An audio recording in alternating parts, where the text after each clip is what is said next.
Mabibi na mabwana, karibuni tena kwenye The Book of Magic and Movie Stories. Jina langu naitwa Ayubu Obedi, na leo tutaitazamia na kuiangazia hatua yetu ya 12 ya simulizi yetu iitwayo Dunia ya Kuzimu. Kama ni mara yako ya kwanza katika chaneli hii, tafadhali na kuomba ubonyeze alama ya kengele, subscribe, na utakuwa kwanza kupata notification pale ambapo nitapokuwa nimeweka simulizi mpya. Naam, naitwa Ayubu Obedi. Hii ni simulizi itwayo Dunia ya Kuzimu, hatua ya 12. Pale pale tulipoishia ndipo tunapoanzia. Sasa tuanze simulizi yetu.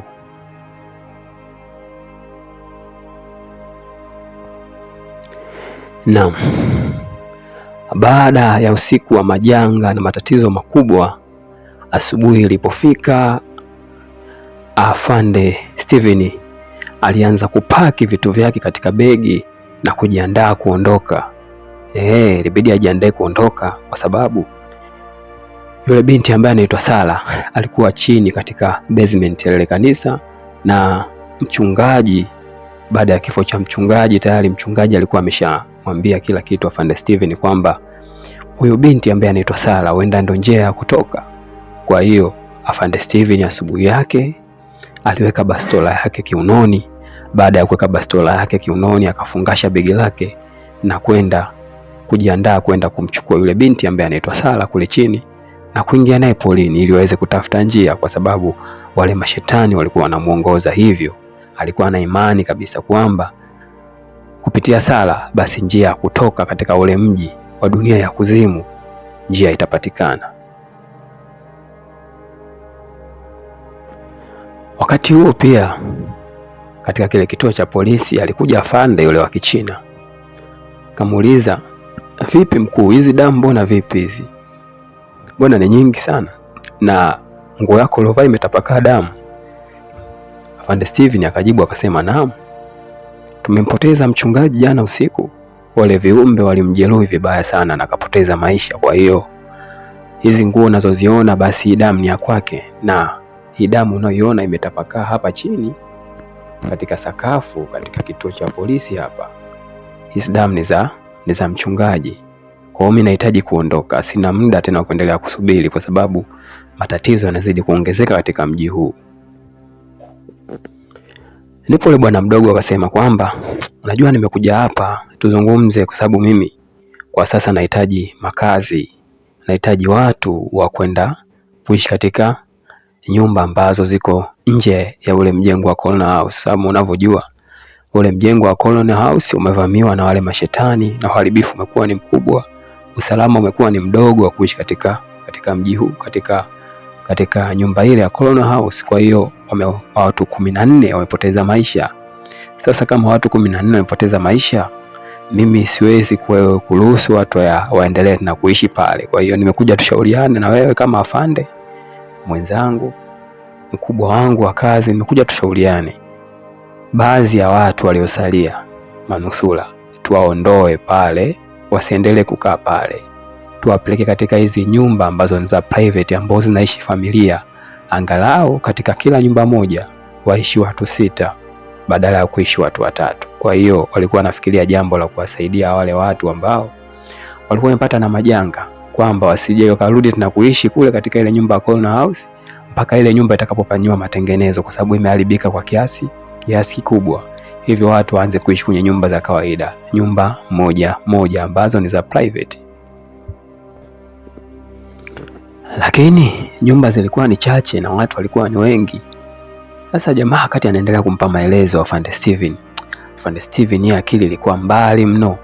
Yeye alikuwa ameshapaki begi lake akifikiria kuondoka.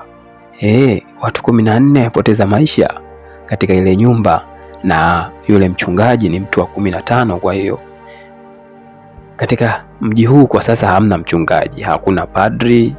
Yule afande na yule mchungaji alikuwa ni mtu wake wa karibu, alikuwa anamtia moyo, lakini sasa naye ameuawa. Kwa hiyo maisha yamezidi kuwa magumu, hakuna mtu wa kumshauri. Kwa hiyo jambo ambalo alikuwa anafikiria ni yeye kuondoka katika mji huu na njia pekee yake ya kuondoka ni kwenda kumchukua Sara, kwa sababu Sara anajua mengi kuhusu wa mashetani, hivyo huenda Sara anaweza kuwa anajua njia ya kutoka katika hii dunia ya kuzimu.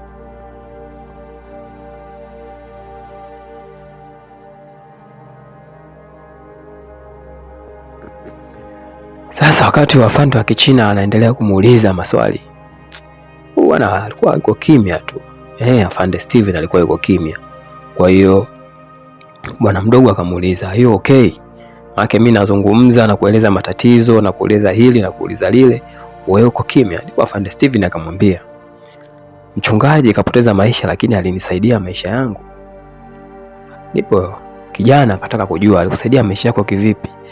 Ndipo afande Steven akamwambia, "Siku ambayo mimi nafika hapa katika mji huu, bila yeye mchungaji mimi ningekufa, lakini mimi nimeshindwa kuokoa maisha yake japokuwa yeye aliokoa maisha yangu." Yaani mchungaji alitetea maisha ya huyu bwana kati anafika hapa, na bila yeye basi huyo bwana pamoja na mkewe na familia yake basi wote wangekufa. Kwa hiyo wacha niende nikafanye kitu.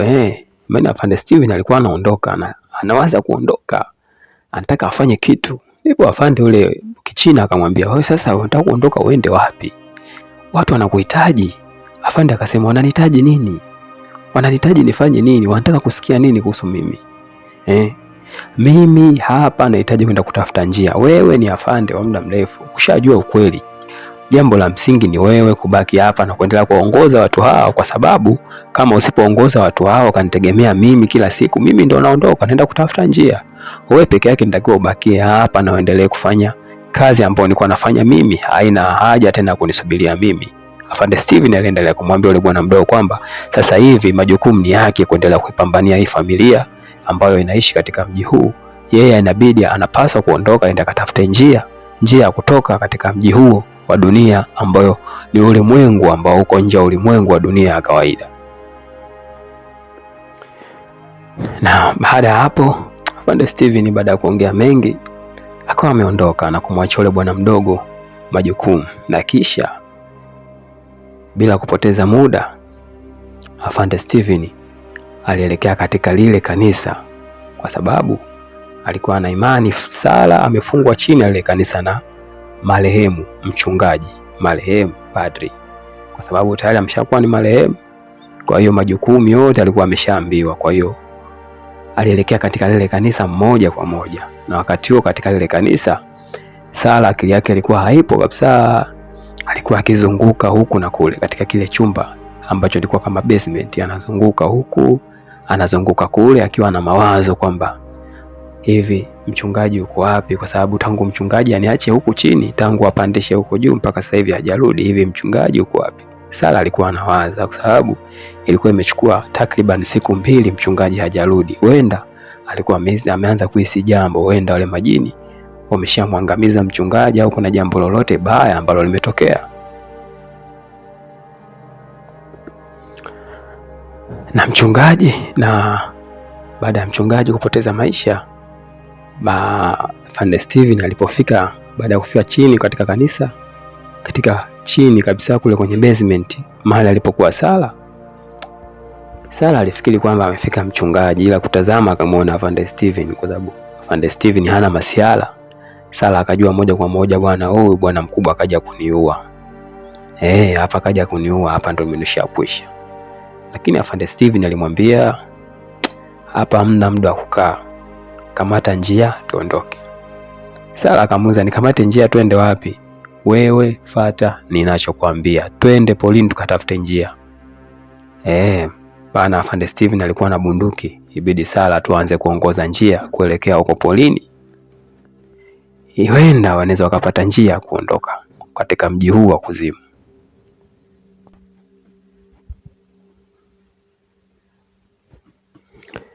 Sasa wakati wameanza safari ya kuelekea huko alikokuwa wanaelekea katika msitu, yule binti ambaye anaitwa Sara akaanza kumuuliza afande, kwani wewe afande ulifika vipi katika mji huu wa dunia ya kuzimu? Ilibidi tuanze kuzungumza, japokuwa walikuwa na magomvi yao. Kila mtu alikuwa anamchukia mwenzake, ilibidi tuanze kuzungumza. Ndipo afande akaanza kumwambia, siku ambayo mimi nafika katika mji huu nilikuwa mimi, mke wangu pamoja na mtoto wangu ambaye anaitwa Alice. Tulikuwa tunaendesha gari taratibu, na mimi ndo nilikuwa naendesha. Tulikuwa tunatia story mimi na mke wangu. Ila wakati tunaendelea na hii safari, tulikutana na mti umedondoka. Baada ya ukuta ule mti umedondoka, ndipo mimi na mke wangu na familia yangu ikabidi tushauriane kugeuza gari na kurudi kutafuta njia nyingine ambayo itatufikisha kule ambapo tulikuwa tunaenda. Sasa jambo la ajabu lililotokea, tulijikuta tunatokea katika mji ambao unaitwa Dunia ya Kuzimu. Mji huu ndo mji ambao tunaishi sasa hivi mimi na wewe pamoja na watu wengine.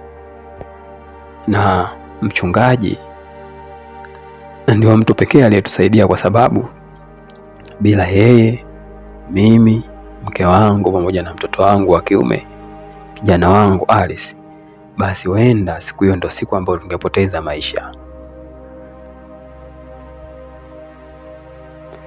Sara akamuuliza, kwa nini unasema ungepoteza maisha? Akaendelea kumwambia, mchungaji alisimama mbele ya gari langu akaniambia shuka. Mke wangu alichomoa bastola na kutaka kumuua mchungaji, lakini mimi nikamwambia mke wangu, hata kama wewe ni mwanajeshi mstaafu, haina haja kwamba bunduki ndio maisha. Hebu msikilize huyu mchungaji anachosema. Na hapo mchungaji alituambia kwamba tumeingia katika dunia ya mashetani na ni saa 12:30 jioni, kiza kimeanza kuingia. Hakuna mtu yoyote ambaye anatakiwa kwenda kubaki nje, hivyo tunapaswa kushuka kwenye gari na kuingia ndani. Vioo vya gari na milango ya gari si kitu kwa hao majini, kwa sababu wana makucha ambayo anaweza akavunja paka aina yoyote ya kioo.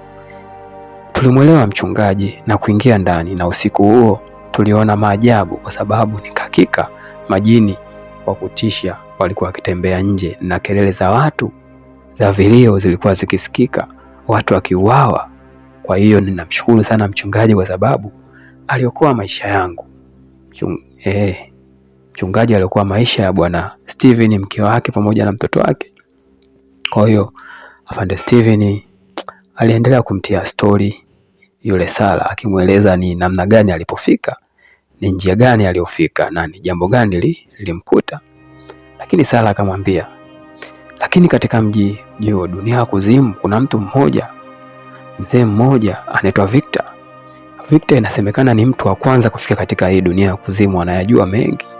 Kwa mimi nafikiri huyu mtu pia tuwe naye karibu, kwa sababu huenda anayajua mengi, japokuwa watu wanamchukulia kama mjinga, japokuwa watu wanamchukulia kama ni mzee, lakini huenda anayajua mengi kuliko sisi, kwa sababu yeye ndio ni mtu wa kwanza kufika katika dunia hii ya kuzimu. Lakini binti akamuuliza tena, sasa afande Steven, tunatembea tu polini, tunatembea, hebu niambie tunaenda wapi? Niambie tunaenda wapi? Afande akamwambia, wewe songa mbele bwana. Nimeshakutia story ya maisha yangu, nimefikaje katika dunia hii ya kuzimu. Wewe songa mbele, inatakiwa unionyeshe njia. Inatakiwa unionyeshe njia, kwa sababu tayari kila kitu kimeshaharibika huko mjini. Sasa wewe ndio pekee ambaye unaongea nao mashetani. Kwa hiyo songa mbele uonyeshe njia ya kutokea katika dunia ya kawaida, ili tuweze kuwasaidia watu kutoka katika dunia hii ya kuzimu, maana kila siku watu wanakufa hapa. Afande akamuuliza, hebu niambie kwanza, sauti ambazo huwa unazisikia zao mashetani huwa zinakutumikisha kufanya nini? Hebu niambie hizo sauti huwa zinazungumza nini? Niambie tu. Bwana, lakini binti hakutaka kuzungumza kabisa, wala hakutaka kuongea chochote. Aliendelea kuwa kimya. Kwa hiyo wewe songa mbele, tembea mbele twende. Yule binti akageuka kumwambia, sasa mchungaji, sasa afande Steven, unanipeleka kama ng'ombe, unaniambia kwamba mimi nikwambie sauti za majini, sauti za mashetani nazo zisikia huwa zinasema nini? Mimi sijui bwana. Kwanza naomba uniambie mchungaji yuko wapi?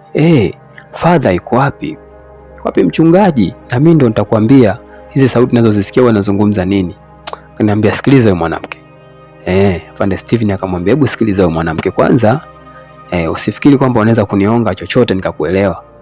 Na sheria ni msumeno, naweza nikamua nikakukamata nikakurudisha kijijini, nikakufungia kunako keji na wale majini wakakuua. Kwa hiyo cha point ya msingi ninachohitaji hapa ni wewe kusonga mbele. Kwanza hebu sikiliza. Muda wote unasema father country. Muda wote unataka kujua nini mchungaji kashia kufa huko. Mchungaji kashia kufa. Kwa hiyo hapa just me and you. Mchungaji kapoteza maisha na wewe ndio umesababisha yote haya.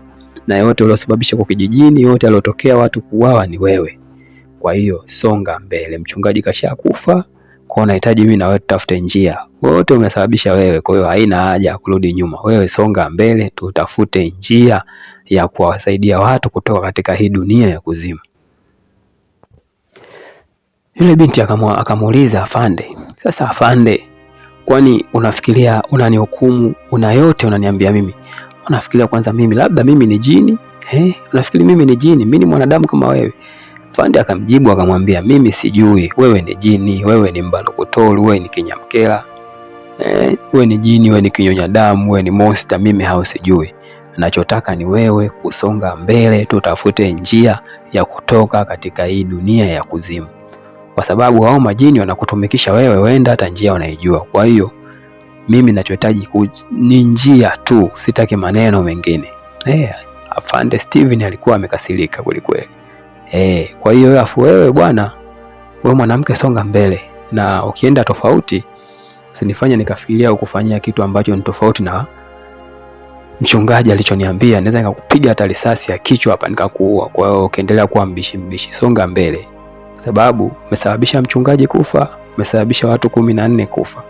Kijiji kimepoteza watu 15 ndani ya usiku mmoja kwa sababu yako wewe. Unafanya urafiki na mashetani na majini yanakutumikisha. Uko tofauti. Sasa hebu onyesha njia, songa mbele, onyesha njia ya kutoka katika dunia hii na wote watu waje wapate ahueni ya maisha kutoka katika dunia hii, kwa sababu kila mtu anakufa huko nyuma yetu.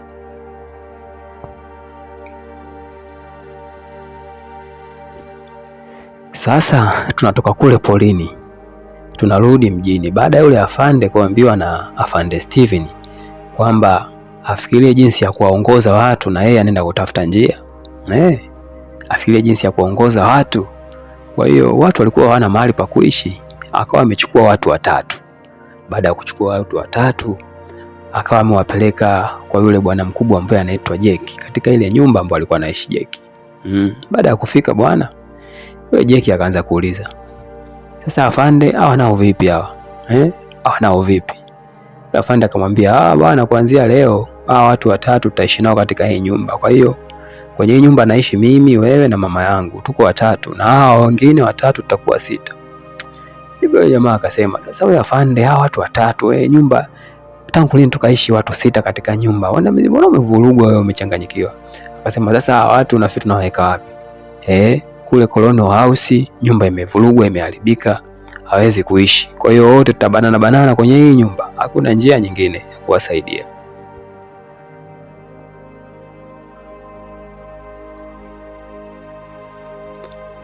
Sasa na binti naye ambaye anaitwa Julie, baada ya usiku ule kusaidiwa na yule bwana mkubwa ambaye jina lake anaitwa Victor. Mtu mzima hivi, mzee, miaka kama 60. Baada ya kusaidiwa alipata nafasi ya kurudi nyumbani asubuhi yake. Baada ya kurudi nyumbani akawa akizungumza na familia yake. Baba yake Jimmy, mama yake alikuwa anaitwa Tabitha na mdogo wake ambaye alikuwa anaitwa Kenny, wakiwa wanamsikiliza. Yule binti aliendelea kuzungumza akisema, wazazi wangu usiku ule ghafla nilisikia kelele. Na kelele zile nilizisikia baada ya kuingia katika chumba cha Victor, kwa sababu Victor chumba cha peke yake ambacho kulikuwa katika ile nyumba kilikuwa ni salama na kulikuwa hamna makelele. Kwa kule watu walikuwa wamelewa, nikamwomba yule mzee nipumzike katika chumba chake. Na ghafla wale majini wakaingia na kuanza kuleta vurugu na kuua watu. Ndipo Victor akaamua kufungua dirisha, akatoa kamba, akanitoa nje. Baada ya kunitoa nje akaniambia tukimbilie katika msitu kwa sababu kule mjini tayari majini wameshavamia mji. Na tulipofika katika ule msitu, Victor akaniambia niingie kwenye mti. Kuna mti mkubwa ambao una mlango. Nilivyoingia chini ya ule mti, kwa chini yake kuna mji. Kuna mji, kuna nyumba, kuna mji mdogo. Kuna nyumba kama 3 hivi. Kwa afande Victor ndo, eti afande Victor, sorry. Kwa hiyo Victor ndo peke yake ambaye alinisaidia. Ndipo ule mtoto anaitwa Ken akasema, "Dada, na wewe umeenda kwenye ule mti?" Na mimi afande Victor alinipeleka akaniambia ukirusha jiwe kwenye mti, jua linatokea upande wa pili. Hiyo jumba na mimi naijua, nishai kwenda na Victor. Bwana, kumbe ule mtoto siku moja Victor alimchukua na akamuonyesha ile nyumba.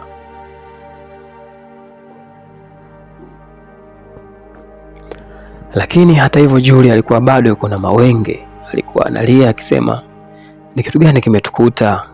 Je, ni lini tutarudi nyumbani mama? Ina maana sisi ndo tumekwama katika hii dunia ya kuzimu na watu wanakufa. Basi siku moja na sisi tutakufa na kupoteza kabisa maisha. Je, huko katika dunia ya kawaida rafiki zangu, ndugu zangu wengine hawatupati kwenye simu wala hawajui sisi tuko wapi mama. Na maana sisi ndo tunakufa katika hii dunia ya kuzimu mama." Yule Julie aliendelea kulia kwa uchungu. Lakini mama yake aliendelea kumtia moyo. Tabitha aliendelea kumtia moyo mtoto wake. Binti yake umri mdogo kabisa, miaka 14. Ni binti mdogo mno. Mama aliendelea kumtia moyo akimwambia, "Mtoto wangu usijali. Mtoto wangu usilie, mtoto wangu. Nyamaza. Hii ni mitihani tu ya Mwenyezi Mungu. Hakika tutatoka salama. Hakika Mwenyezi Mungu yuko upande wetu. Usilie mtoto wangu. Usilie. Mimi ni mama yako, usilie, nakupenda mwanangu." Kwa hiyo mama alimkumbatia mtoto wake na kumwambia asilie, anyamaze. Hakika hii ni mitihani tu ya Mwenyezi Mungu na njia ya kutoka katika hii dunia ya kuzimu ipo. Mwenyezi Mungu atafanya njia pale ambapo hapana njia. Hakika Mungu ni mwema kwa kila mtu. Na ghafla yule bwana Jeki, unajua bwana Jeki akili zake sio nzuri. Huyu bwana naona kama akili zake ni nyingi mpaka zimepitiliza. Wakati yule mama anambembeleza mtoto wake, ghafla akaingia, akafungua mlango, akaingia tu kwenye nyumba ya watu. Ikabidi bwana mkubwa ambaye anaitwa Jimmy akamshika na kumtoa nje, kumwambia, "Kudadeki zako unaingia tu kwenye nyumba za watu, ugonge mlango. Hivi rafiki yangu, akili zako zitakuja lini unaingia tu kwenye nyumba za watu, ugonge mlango, unafungua mlango unaingia." Ndipo yule Jeki akaniambia, "Hapana, unajua mimi nimekuja hapa, lengo langu nimuulize huyu Tabitha, nimuulize huyu Julie, kwa sababu Julie alikuwa na mtu ambaye anaitwa Victor, na Victor ni mtu wa kwanza kufika hapa." Jamaa Jeki alikuwa amekuja na picha, akamwambia, "Unaona hii picha? Hii picha nimeikuta katika kitabu cha mtu ambaye alishakufa tangu mwaka 60. Kwa hiyo hii picha, ndani ya hii picha yupo Jeki, yupo Victor. Kwa hiyo na nimekuja kumuuliza binti yako Julie, kwa sababu yeye ndo alikuwa na Victor, aniambie huyu Victor yuko wapi ili niweze kumpata." Lakini baba yake na Julie ambaye anaitwa Jimmy alimwambia, "Wewe ni mpuzi, mjinga kabisa. Yaani wewe sikuamini. Umenichukua kwanza ukanipeleka kule polini, ukaniambia tutafute mawasiliano. Nchi radio yenyewe ulionipa haina umeme, hatuna betri. Yaani wewe uaminiki, mambo yako ni ya kijinga jinga. Yaani sikuamini hata kidogo. Hebu ondoka katika nyumba yangu, wala sikupendi hata, yaani sitaki hata kukuona katika nyumba hii. Mawazo yako yote ni ya kijinga jinga. Yaani ni ujinga tu, unaleta proposal mezani, tunajaribu kufanya jambo lenyewe halina kichwa wala miguu. Alafu unakuja kufanya nini kwenye nyumba yangu? Hebu ondoka bwana." Basi sawa, hamna shida. Bwana Jeki akasema, "Basi sawa, hamna shida. Unanifukuza kabisa katika nyumba yako. Lakini kumbuka hii nyumba sio yako, wewe mwenyewe umepewa kuishi. Hapa wote unajistiri tu. Mimi nakuletea jambo la msingi unanifukuza. Basi sawa. Wewe ni baba bwana, na unalinda familia yako kama baba. Baba ni mlinzi, unalinda familia yako. Basi mimi unanitimua hapa kama mbwa. Haina noma mwanangu, mimi naondoka. Lakini nimekuja kukuambia jambo la ukweli kabisa kwamba huyu Victor anajua kila kitu, na binti yako alikuwa na Victor usiku ule. Kwa hiyo lengo langu nije nimuulize binti yako Julie, Victor yuko wapi, ili nimfuate Victor ajaribu kunielekeza nini kinachotokea katika mji huu, kwa sababu huenda Victor pia anajua mengi na huenda hata njia anaweza akaifahamu, lakini nakuja hapa kwako na kueleza bwana Jimmy, na wewe unaanza kunitolea mbavuni, unanitimua, unasema wewe sijui nini, mimi ni muongo, mimi akili zangu sio nzuri. Basi bwana mkubwa bwana, mimi nakushukuru bwana kwa maneno yako machafu. Wewe ni baba, unalinda familia yako, mimi ni mbaya, basi hamna shida.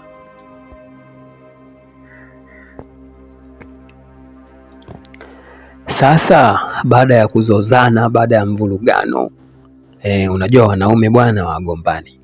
Wanaume ni wanaume tu. Ibidi bwana wajadiliane, wakaelewana bwana. Mungu akasaidia watu wakaelewana. Baada ya kuelewana wakaamua kwenda katika ile nyumba ambayo ipata matatizo usiku ule. Nyumba ya mama ambaye alikuwa anaitwa Donna. Moja kwa moja bwana Jimmy na bwana Jack baada ya kulumbana kwa muda mrefu wakaelewana.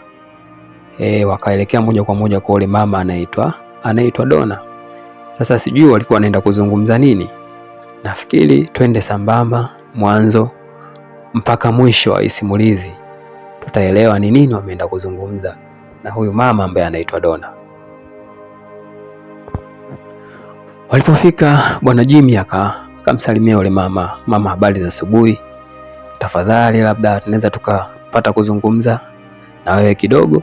Yule mama akamjibu akamwambia hamna shida, atazungumza, lakini vipi hali ya binti yako ambaye anaitwa Julia anaendeleaje? Yule bwana Jimmy akamwambia binti yangu Julia anaendelea vizuri, Mwenyezi Mungu amefanya njia pasipo na njia. Julia amenusurika na kifo, kwa hiyo ni jambo la kumshukuru sana Mwenyezi Mungu. Kama anaendelea vizuri basi ni jambo la kumshukuru Mwenyezi Mungu. Yule Donna alisema. Pia akauliza, sasa kwa nini mko hapa asubuhi hii? Jimmy akasema tuko hapa asubuhi kwa sababu tunahitaji msaada wako mama. Tuko hapa kwa sababu tunahitaji msaada wako. Yule mama akauliza, mnahitaji msaada wangu upi? Bwana Jimmy akasema tunahitaji tujenge mnara. Tunahitaji tujenge mnara juu ya nyumba yako. Huu mnara wenda unaweza kutusaidia sisi kupata mawasiliano.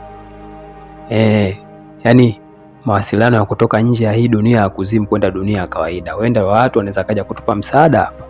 Kwa hiyo tunahitaji kujenga mnara mrefu juu ya nyumba yako kwa sababu nyumba yako kidogo ndio iko juu.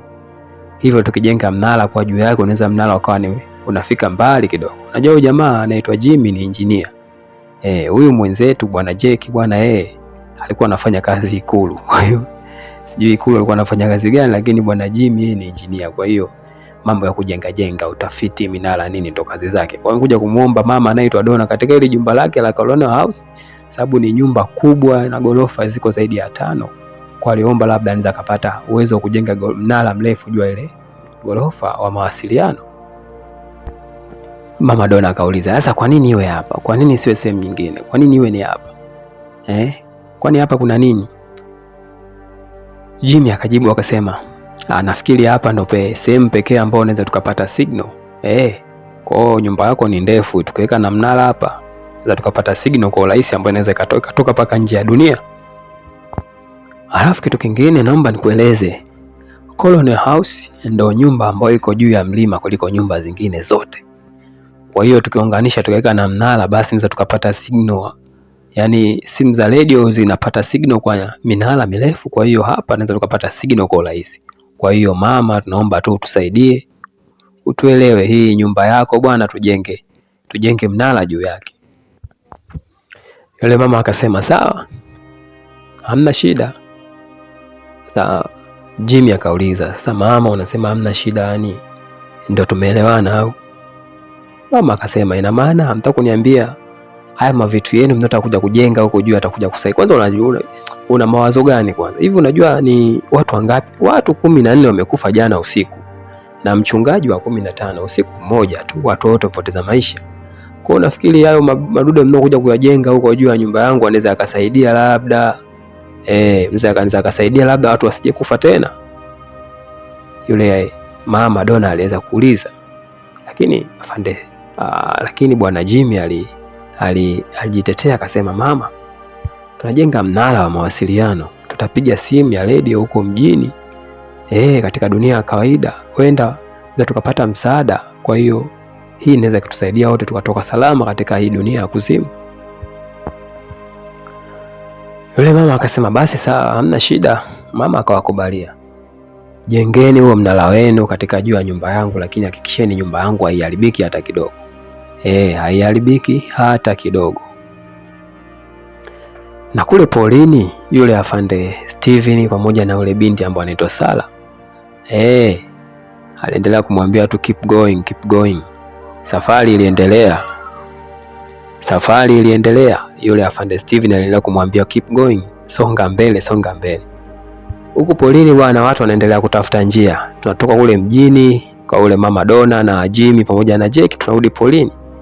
Njia inaendelea kutafutwa. Yule mama, yule dada anaitwa Julie, yule dada anaitwa Sala pamoja na afande Steven wanaongoza njia kutafuta njia kutoka nje ya dunia. Afande Steven akimwambia songa mbele, songa mbele, tutafute njia ya kurudi duniani tuwasaidie wenzetu. Sasa wakati wanaendelea na safari yao, wanasonga mbele, katikati ya msitu kabisa kulikuwa kuna kibanda ambacho kimejengwa kwa mbao tupu. Ndipo afande Steven alielekea katika kile kibanda, akafungua mlango ule na kutazama ndani, akaona kiko sawa, hakina shida yoyote. Ndipo akamwambia yule binti, sasa ingia ndani ya hichi kibanda, mimi nakufungia humu, narudi kijijini, baadaye nitakuja kabla ya jua kuzama. Yule binti akamwambia, sasa afande, wewe unanifungia huko polini, hawa majini wanaweza wakaja wakaniua. Hawezi kukuua kwa sababu wewe ni mwenzao. Wewe si wanakutumia, wanaingia kwenye kichwa chako. Wewe hawezi kufanya chochote. Wewe baki humo. Mimi naenda kijijini mara moja, kuna kitu naenda kufanya. Alafu nitarudi kwa ajili yako kabla ya jua kuzama. Afande alimwambia kwamba anarudi kijijini mara moja na anamfungia hapo. Lakini yule binti alimwambia, na mimi nahitaji kutoa msaada kwa watu wangu, ungenifungua tukaenda wote. Yule afande akamwambia, sasa nikufungua tukaenda wote kule itakuwa shida kidogo, kwa sababu wewe umeshaua, na mtu anayeua adhabu yake unaijua, ni kifo. Kwa hiyo utapoteza maisha. Wewe endelea kubaki huku, mimi niende nikaangalie jinsi gani ya kufanya, kwa sababu nikishafika kule nitafanya mambo yangu na nitarudi hapa na tutaendelea na safari yetu ya kutafuta njia. Ndipo afande akamwacha yule binti katikati ya msitu ndani ya kinyumba kidogo ambacho kimejengwa kwa mbao tupu.